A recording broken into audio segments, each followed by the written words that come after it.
I'm Jeremy. Today's day 289 of reading. Today we're reading Harry Potter and the Goblet of Fire. Let's get started. We are currently on page 450. I just had a blooper where I accidentally said Chinese. Oof. Let's go. We're on page 450. Was accompanied by her paunchy photographer. She bought drinks, and she and the photographer made their way through the crowds to a table nearby.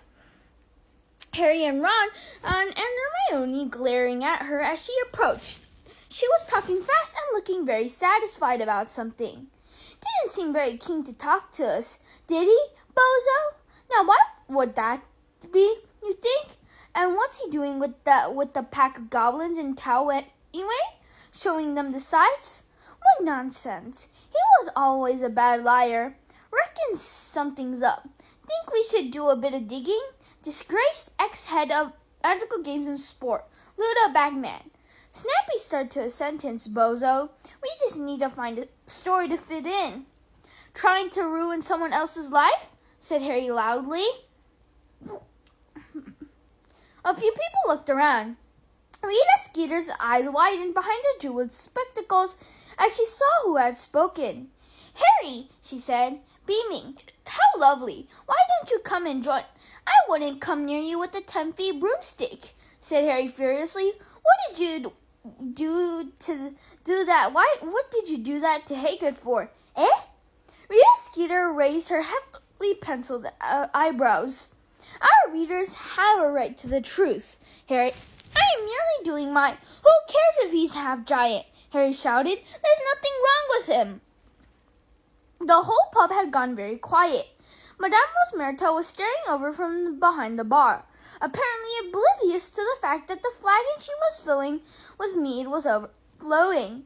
Rita Skeeter's smile flickered very slightly, but she hitched it back almost at once. She snapped open her crocodile skin handbag and pulled out her quick quotes quill and said, How about giving me an interview about Hagrid? You know, Harry, the man behind the muscles, your unlikely friendship and the reasons behind it? Would you call it him a father substitute? Hermione stood up very abruptly. Her butt of the ear clutched in her hand as though it were a grenade. You horrible woman, she said, through gritted teeth. You don't care, do you? Anything from a story, anyone will do. One day, even Ludo Bagman. Sit down, you silly little girl, and don't talk about things you don't understand, said Rita Skeeter coldly, her eyes hardening as they fell on Hermione. I know things about Ludo Bagman that would make your hair curl. Not that it needs it, she added, eyeing Hermione's bushy hair. Let's go, said Hermione. Come on, Harry. Ron. They left. Many people were staring at them as they went. Harry glanced back as they reached the door. Rita Skeeter's quick quotes quill was out. It was zooming backward and forward over a piece of parchment on the table. She'll be after you next, Hermione, said Ron in a low and worried voice as they walked back up the street. Let her try, said Hermione defiantly. She was shaking with rage. I'll show her. Silly little girl, am I? Oh, I'll get her back for this. First, Harry, Hagrid, you don't want to go upsetting Rita Skeeter, said Ron nervously. I'm serious, Hermione. She'll dig up something on you. My parents don't read the Daily Prophet. She can't scare me into hiding, said Hermione, now striding along so fast that it was all Harry and Ron could do to keep up with her. Last time Harry had seen Hermione in a rage like this, she had hit Draco Malfoy around the face. And Hagrid isn't hiding anymore. He should never have let that excuse for a human being upset him. Come on! Breaking into a run, she led them all the way back up the road, through the gates flanked by winged boars, and up through the ground on Hagrid's cabin. The curtains were still drawn, and they could hear Fang barking as they approached. Hagrid, Hermione shouted, pounding on his front door. Hagrid, that's enough. We know you're in there. Nobody cares if your mom was a giantess, Hagrid. You can't let that foul Skeeter woman do this to you, Hagrid. Get out here. You're just being... The door opened, and Hermione said, About and then stopped very suddenly because she had found herself face to face with Hagrid but with Albus Dumbledore. "Good afternoon," he said pleasantly, smiling down at them. We wanted to see Hagrid," said Hermione in a rather small voice. "Yes, I surmised that much," said Dumbledore, his eyes twinkling. "Why don't you come in?" "Oh, okay," said Hermione. She, Ron, and Harry went into the cabin.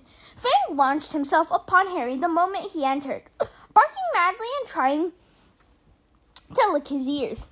Harry fended off Fang and looked around. Hagrid was sitting at his table, where there were 2 large mugs of tea. He looked a real mess. His face was blotchy, his eyes swollen, and he had gone to the other extreme where his hair was concerned. Far from trying to make it behave, it now looked like a wig of tangled wire. "Hello, Hagrid," said Harry. Hagrid looked up. "Lo," he said in a very hoarse voice. "More tea, I think," said Dumbledore, closing the door behind Harry, Ron, and Hermione, drawing out his wand and twiddling it. A revolving tea tray appeared in midair along with a plate of cakes. Dumbledore magicked the tray onto the table, and everybody sat down. There was a slight pause, and then Dumbledore said, "Did you by any chance hear what Miss Granger was shouting, Hagrid?" Hermione went slightly pink, but Dumbledore smiled at her and continued, "Hermione, Harry, and Ron still seem to want to know you, judging by the way they were attempting to break down the door." "Of course we still want to know you," Harry said, staring at Hagrid. "You don't think anything that scared cat." "Sorry, Professor," he added quickly, looking at Dumbledore.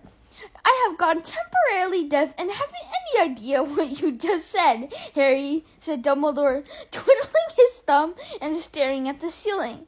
Right," said Harry sheepishly. "I meant, Hagrid, how could you think we'd care about that woman wrote about you?"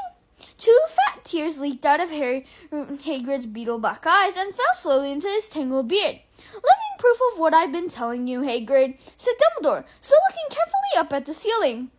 "I have shown you the letters from countless parents who remember you from their own days here, telling me in no uncertain terms that if I sacked you, they would have something to say about it." "Not all of them," said Hagrid hoarsely. "Not all of them want me to stay." "Really, Hagrid, if you were holding out for universal popularity, I'm afraid you will be in this cabin for a very, very long time," said Dumbledore, now peering sternly over his half-moon spectacles. "Not a week has passed since I became headmaster of this school when I hadn't had at least 1 owl complaining about the way I run it. Well, what should I do? Barricade myself in my study and refuse to talk to anybody? Yeah, you're not half giant," said Hagrid croakily. "Hagrid, look what I've got for relatives," Harry said furiously. "Look at the Dursleys." "An excellent point," said Professor Dumbledore. "My own brother, Aberforth, was prosecuted for practicing inappropriate charms on a goat. It was all over the papers, but did Aberforth hide? No, he did not. He held his head high and went about his business as usual. Of course, I'm not entirely sure he can read, so that may not have come from bravery." "Come back and teach, Hagrid," said Hermione quietly. "Please come back. We really miss you." Hagrid gulped. More tears leaked down his cheeks and into his tangled beard. Dumbledore stood up. "I refuse to accept your resignation, Hagrid, and I expect you back at work on Monday," he said. "You will join me for breakfast at 8:30 in the Great Hall. No excuses. Good afternoon to you all." Dumbledore left the cabin, pausing only to scratch Fang's ear. When the door had shut behind him, Hagrid began to sob into his "Thank you, everyone. That's all for today. Bye. See you tomorrow." Tomorrow we're going to read page 455. Ready? 5 pages. Peace out.